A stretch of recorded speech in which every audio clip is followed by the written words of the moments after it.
ఆనే వచ్చే నువ్వే ముఖ్యమంత్రి అవుతుంది, నువ్వే రై మంది తిరగబడుతుంది, రోజు కనబడబడుతుంది టీవీల పేపర్లలో.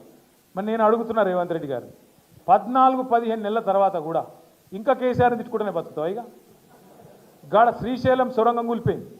ఏది రేవంత్ రెడ్డి అధికారంలోకి వచ్చినాక 15 నెలలకు ఆలోచన లేకుండా అర్థం పర్థం ఆగమాగం చాలు చేసిండ్రాడు. ఆడ నీళ్ళు వచ్చి మొత్తం గందరగోళం ఉండి బురద ఉండి చక్కగా చూసుకోకుండా ఇంజనీర్లను తెలుసుకోకుండా ఆగమాగం కమిషన్ల కోసం ఆయనతో పని చాలు చేసిండ్రు. ఏమైంది? 8 మంది వాళ్ళు ఇరుక్కపోయిండ్రు. ఒకడేమో చచ్చిపోయినట్టాడు కాంగ్రెస్ వాడు, ఆ 8 మంది చచ్చే పీకినట్టాడు. ఇంకోటేమో ఇంకా కాలే అంటాడు. రేవంత్ రెడ్డి ఇంతవరకు అటు మర్రి కూడా చూస్తలేడు. ఇంకొక మంత్రి ఏమో బీఆర్ఎస్ వాళ్ళు చేయబట్టే కూలిపోయింది అంటాడు. ఇది ఎక్కడి బాధ? 15 నెలల తర్వాత ఇవాళ అక్కడ సొరంగం కూలిపోతే బీఆర్ఎస్ వాళ్ళ వల్ల కూలిపోయిందంటే ఇది ఎక్కడ అన్యాయము?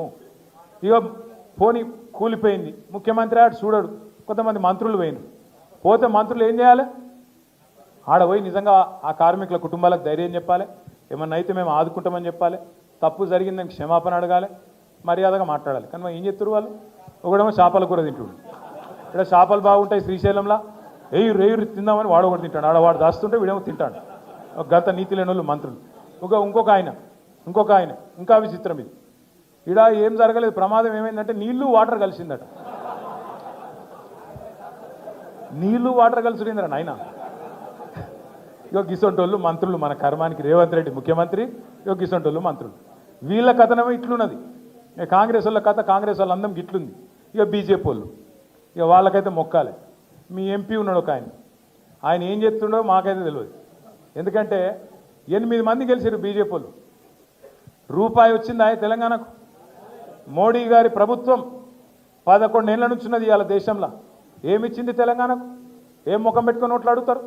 ఎంతసేపు దేవుని పేరు మీద ఓట్లు అడుగుడేనేగా. అక్షింతలు వంచాలి, ఓట్లు అడగాలి, ఓట్లు డబ్బాలు వేసుకున్నాక మళ్ళీ అవతల పడాలి, తర్వాత ఇక పత్తలేరు.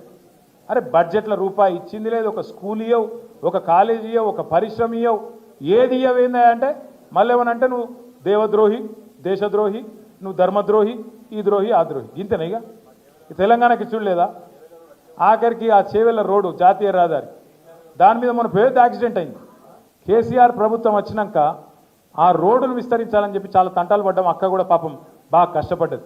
కానీ ఈరోజు వరకు ఒక్క అడుగు కూడా ముంగట పడతలేదు. మన తమ్ముడు కార్తీక్ కూడా పోయి అక్కడ పెద్ద ఎత్తున ధర్నా చేసిండు.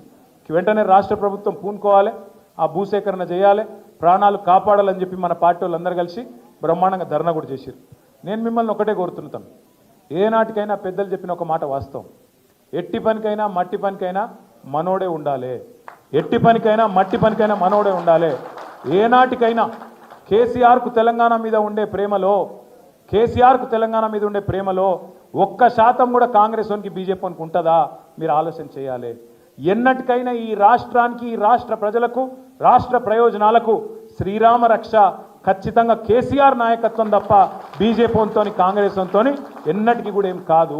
మీరు యాద పెట్టుకోవాలి. ఇలా 8 మంది కాంగ్రెస్ ఎంపీలు, 8 మంది బీజేపీ ఎంపీలు ఉన్నా రాష్ట్రానికి వచ్చింది గుండు సున్నా అంటే ఖచ్చితంగా అక్కడ కొట్లాడేటోడు లేకపోవడం, ఆడ కేసీఆర్ దళం, కేసీఆర్ బలం, కేసీఆర్ గలం లేకపోవడమే దానికి కారణం. ఇలా మనోళ్ళని మనమే ఓడించుకొని మంది ముంగట దరఖాస్తులు పెట్టే దౌర్భాగ్యం మనకెందుకు? మనోళ్ళని ఒడగొట్టుకోవాలి, ఎంపీలను వేరే వాళ్ళని పంపాలి, ఆగమాగమై మళ్ళీ వాళ్ళ కడవై దరఖాస్తు పెట్టాలి. అన్న ఇది కావాలి, అది కావాలి. అదే మనోడు ఉన్నాడు అనుకో, బరాబర్ అడుగుతాం, అన్న ఇది కావాలి అంటాం. అదే వాడనుకో, సారు ఇది కావాలని అడగాలి. అందుకే నేను అనేది, దయచేసి భవిష్యత్తులో అక్క చెప్పినట్టు అది పంచాయతీ ఎన్నికైనా పార్లమెంట్ ఎన్నికైనా ఎగరాల్సింది గులాబీ జెండానే. అట్లయితేనే తెలంగాణ నిలుస్తుంది, తెలంగాణ గెలుస్తుంది. తెలంగాణ రేపటి రోజున మళ్ళీ భారతదేశంలో అవ్వల్ దర్జాగా నెంబర్ 1 స్థానంలో ఉండాలి అంటే మళ్ళా కేసీఆర్ గారు తిరిగి మీ ఆశీస్సులతో, మీ దయతో ముఖ్యమంత్రి కావాలి. మా ఆడబిడ్డలను ముఖ్యంగా నేను కోరుతున్నా, మళ్ళీ ఎలక్షన్ రాగానే ఉత్తర కాంగ్రెస్ వాళ్ళు అక్క అంటారు, చెల్లె